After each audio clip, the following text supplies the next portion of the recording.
เ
จ้าอา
ให้เท่าของเงินที่สั่ง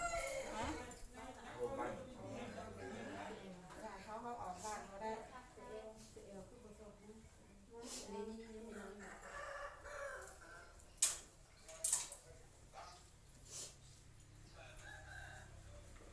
แล้วในที่น้ำองน้ำหอม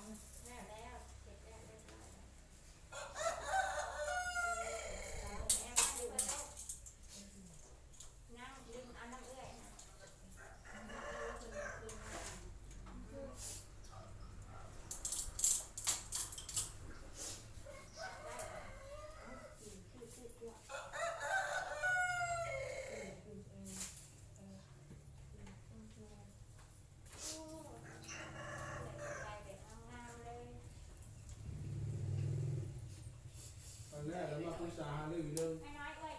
ไปยิบเอาซึ่งทำไม่ได้แค่ผู้ใดไป มันได้ทุกอันเบอร์เขามีแหละเบอร์ลงศพนี่แหละหน้าไปมีแต่เจ้าเดียวราคาได้เลยนะรถดับเอาแพ้เอาไปซื้อเลยนะ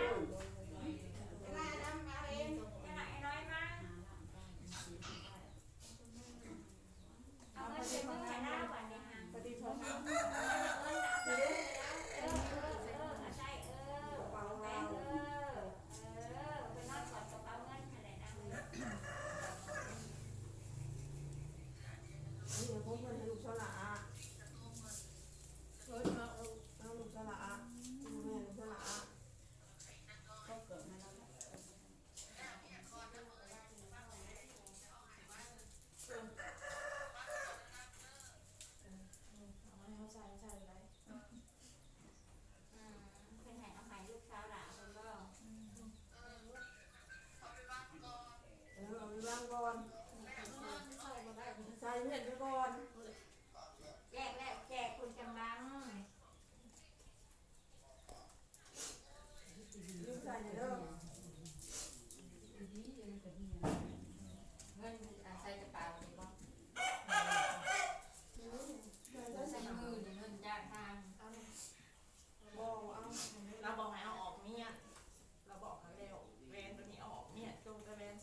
กูไปเกิดนะ ได้มั้ย มันเป็นวันเกิดมัน เจ้าผู้ให้น่ะจีน ของใครซื้อคนได้ แม่ บ่ จีนเออเอาเบิดมาเก่า892 ก็โซน ฮั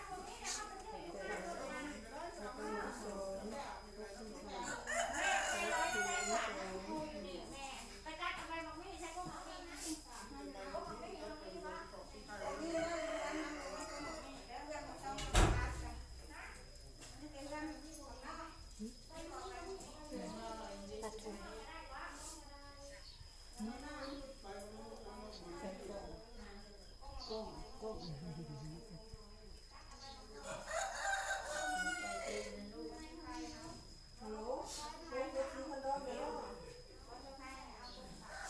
ได้ลงเอาไปมาเรื่อยๆนะคะ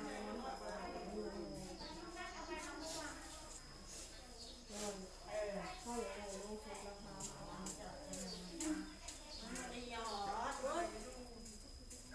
นั่นก็หาราคา3 ปีที่หลังจากประมาณอะไรลุงจะว่าตัวจะอ่าน เอาอย่างมันไปหาทางกระทางนมในที่ผมมีบอตเปล่า ไม่ใช่นะ ใส่คู่ น้องลงมีรถเลย มันเลยยังใกล้ปะใส่ แล้วก็ลงเดินอย่าง แล้วไปดีแล้ว บอสเอาไปโหลดมาบ้าน ไปกดแม่นบ่ เอาหัวมา เอา ทาง ไป ไหน หาถูกหาเทียนมาได้ โอ๊ตล็อก โอ้ไปทางไหนทางเราเลย เฮ้ยว่าที่นั่นผมคนชิม นี่โดดเอามาเอามาเอาค่ะ นั่งอยู่ก็เราเป็นดินเป็นเวียนเลย มาอีกมาต้องตัดก็คือวิคือเราบอกไปแล้ว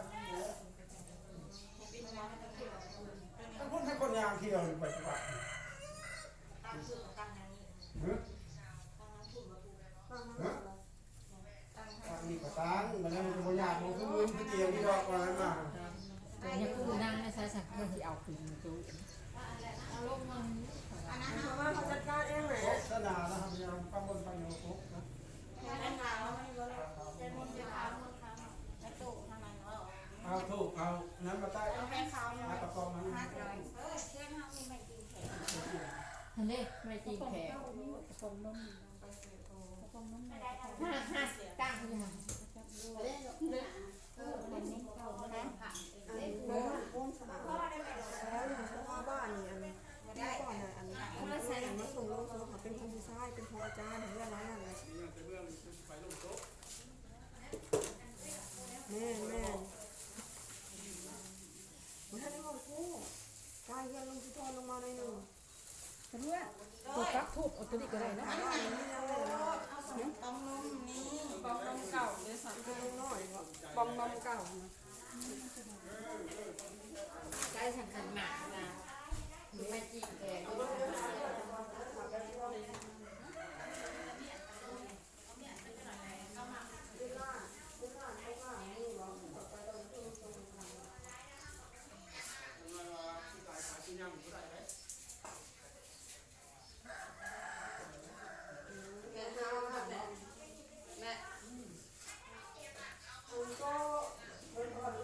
ก็หาหลานเป็นรอบก่อนตัวไล่เก่าแล้วตู้อันเจ็ดล้านตัวใหม่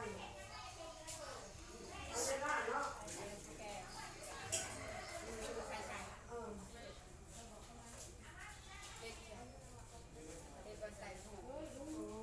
เขาเรียกว่าเอารถเมล์ได้สู้เขาเอารถเมล์โอ้เรามาก่อนแล้วเราเอาเป็นเจ็ดล้านนะเลยค่ะ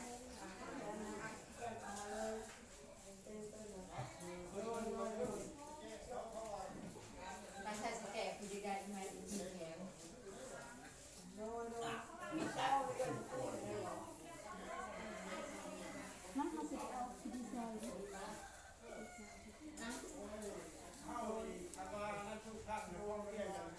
เอามาจากมหาลูกมืออื่นอยู่เลยครับ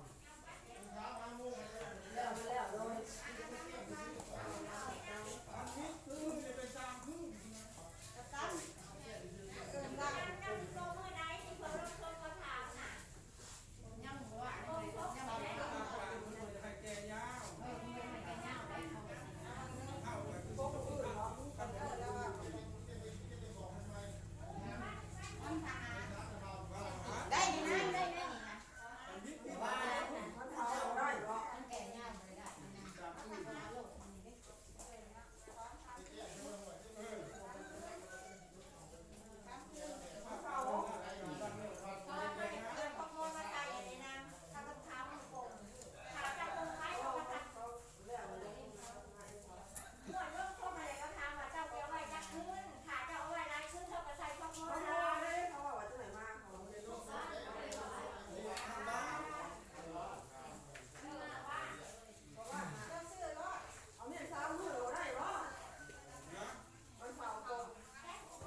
กุ้งบ้านนี่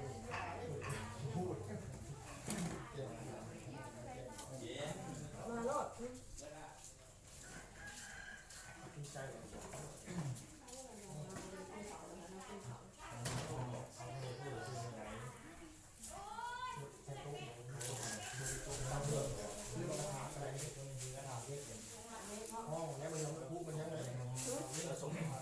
แล้วโลดเลย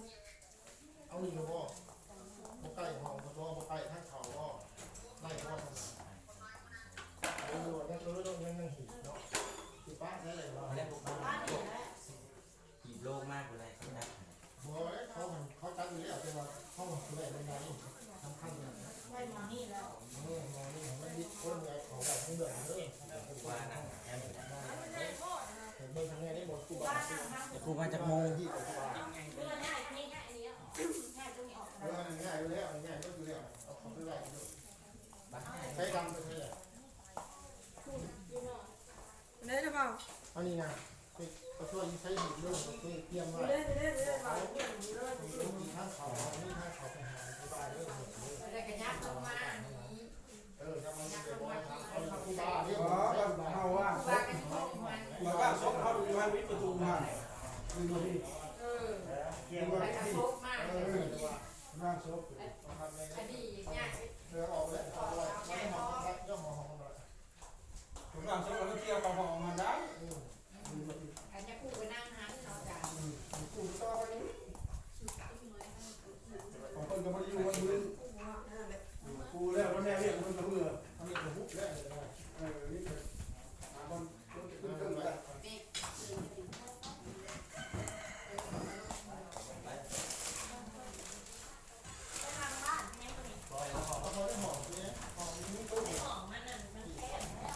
แยกกับไปพูนไปพูนไปพูน เ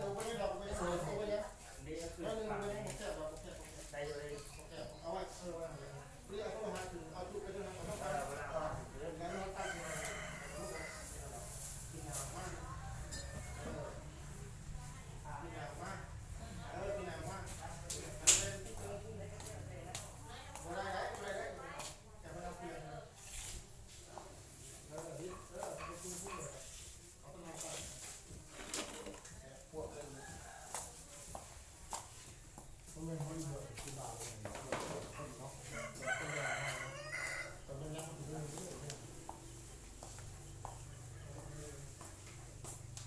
ก็อย่างนั้นกูคือค้าชื่อคือค้าที่แต่ที่ใหญ่เนาะ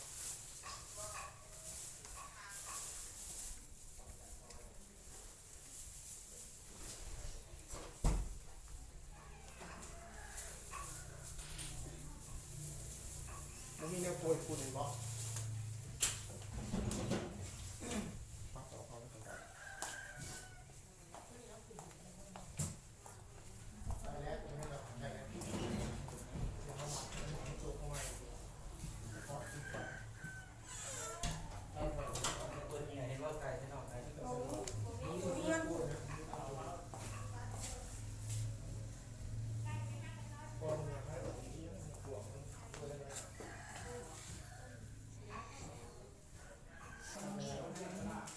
อะไรอยู่ก็ได้ ใช่หรือเปล่าเนี่ยใช่หรือเปล่าเด็ก เราบอกว่านั่นด้วยค่ะ บอกเล่าปีหน้า อ๋อ เกี่ยวอะไรเอาข้างนอกไปแล้วใกล้ๆเอาตุ๊กตา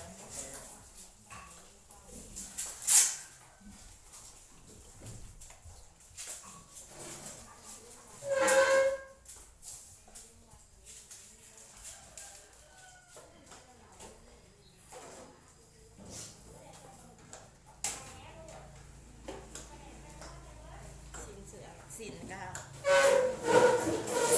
คือของมาสลับมาใส่ตัวเต็มเนาะ หนึ่งก็เอาเห็ดปลาที่นี่ยอเนาะ ที่คุยนะครับที่พวกกีฬา มาไหนลูกมาใส่เดียวตัวสักตรงนี้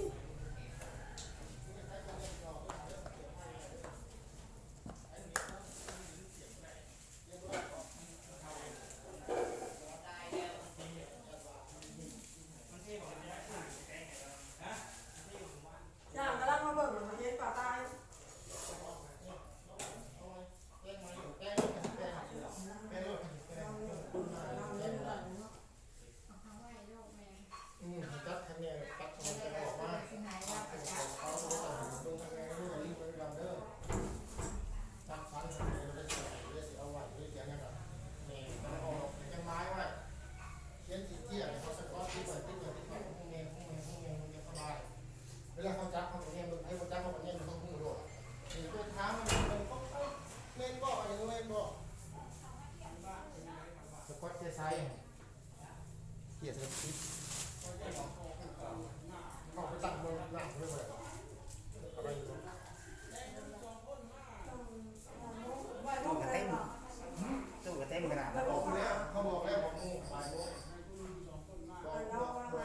จริงๆเราเข้าคิด สองแก้วเอาเหล่าแล้วเลยเหล่าเท้าเลยก็ได้ นี่เราไม่ใส่เรา ล้างทั้งมือล้างทั้งท้อง เราที่ได้ครับเป็นบาทอะไรแซ่บ